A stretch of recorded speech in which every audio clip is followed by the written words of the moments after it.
Good morning students. आज हम पढ़ रहे हैं पाठ 7 प्रेरक व्यक्ति।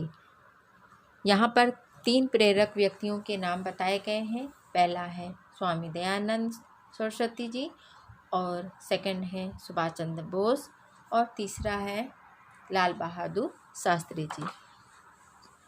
चलिए हम इन 3 महान व्यक्तियों के बारे में चर्चाएं करते हैं। तो जो स्वामी दयानंद सरस्वती जी थे वो आर्य समाज के संस्थापक थे। ठीक है, इन्होंने मूर्ति पूजा और पाखंड के लिए विरोध किया। अपने यही विचार स्वामी जी को भी देते थे।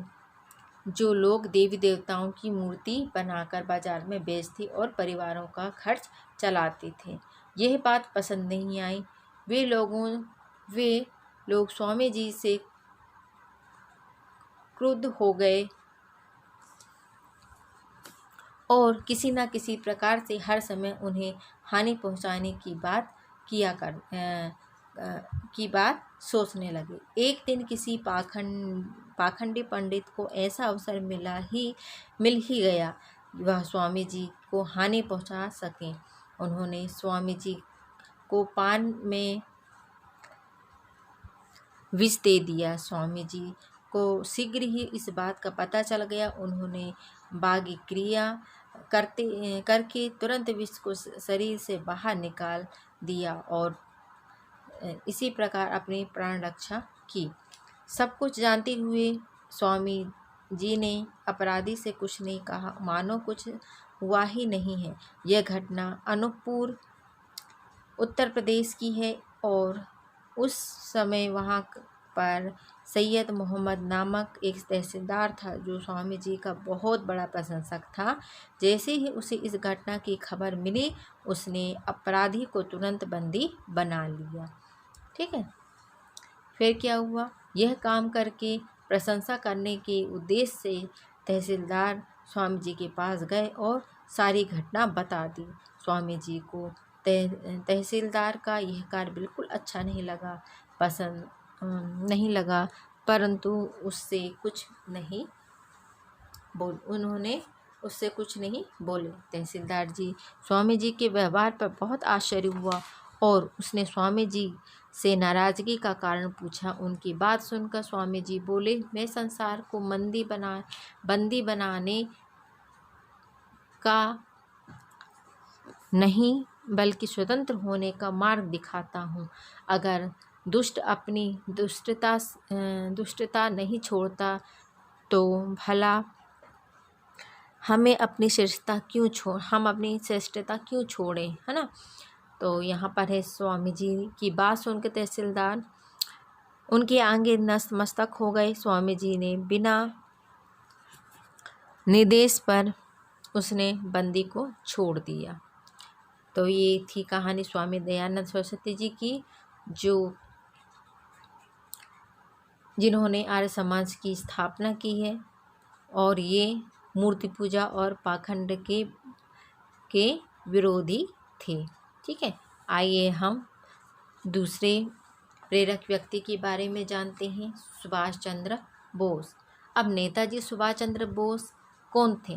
कौन बताएगा? ये एक स्वतंत्रता सेनानी थे। इन्होंने अपने देश को आज़ाद कराने में सहयोग दिया, है ना, और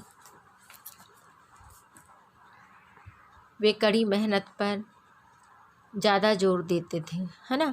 उन्होंने कड़ी मेहनत और महान नेतृत्व के कारण उनका नाम क्या पड़ा था? नेताजी पड़ा। उनका एक प्रसिद्ध नारा है, सुभाष चंद्र बोस जी का एक प्रसिद्ध नारा है जो आप लोगों ने पहले भी सुना होगा कि तुम मुझे खून दो मैं तुम्हें आज़ादी दूंगा। तो ये नारा किसका था? सुभाष चंद्र बोस जी का था। ठीक है, तो आइए हम इस लेसन को रीड करते हैं। नेताजी सुभाष चंद्र बोस में वीरता, साहस और देशभक्ति के गुणों के साथ साथ सेवा भाव भी कूट कर भरा था। स्पष्ट है ना। जब सुभाष स्कूल में पढ़ते थे तब कटक शहर में हैजा फैल गया।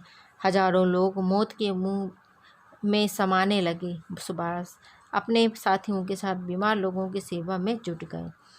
कुछ लोगों को किसी के द्वारा किए जाने वाले कार्य भी बुरे लगते हैं। हैदर नाम का एक दुष्ट ने उनके सेवा कार्यों की आलोचना करनी शुरू कर दी। लेकिन इसी बीच हैदर के परिवार के भी सदस्य हैजे की चपेट में आ गए। कोई भी उनकी सहायता करने के लिए आगे नहीं आया। परंतु सुभाष तो अतिशय क्षमाशील थे। उन्होंने हैदर की आलोचना को ध्यान न रखकर उन्होंने तथा उनके साथियों ने हैदर के परिवार की खूब सेवा की। उन सभी ने मिलकर हैदर के घर और आसपास की सफाई भी की। यह देखकर हैदर को बहुत शर्मिंदगी हुई। उसने अपने गलती के लिए सुभाष से क्षमा मांगी और फूट फूट कर रोने लगे। यह देखकर सुभाष को दया आ गई। वे बोले, रो मत भाई, तुम्हारे परिवार के लोग जल्दी ही ठीक हो जाएंगे। यह तो अपना कर्तव्य ही निर्वाह कर रहे हैं। किसी के दुख में साथ देना ही तो मनुष्य का धर्म है। इसी प्रकार अपने सेवा भाव से नेताजी सुभाष चंद्र बोस ने एकजुट व्यक्ति का भी हृदय परिवर्तित कर दिया। ठीक है, इसके आगे आपका होमवर्क है कि आप लाल बहादुर शास्त्री जी के बारे में रीड करके आएंगे। ये हम आपको कल एक्सप्लेन करेंगे। Okay, bye bye student, take care.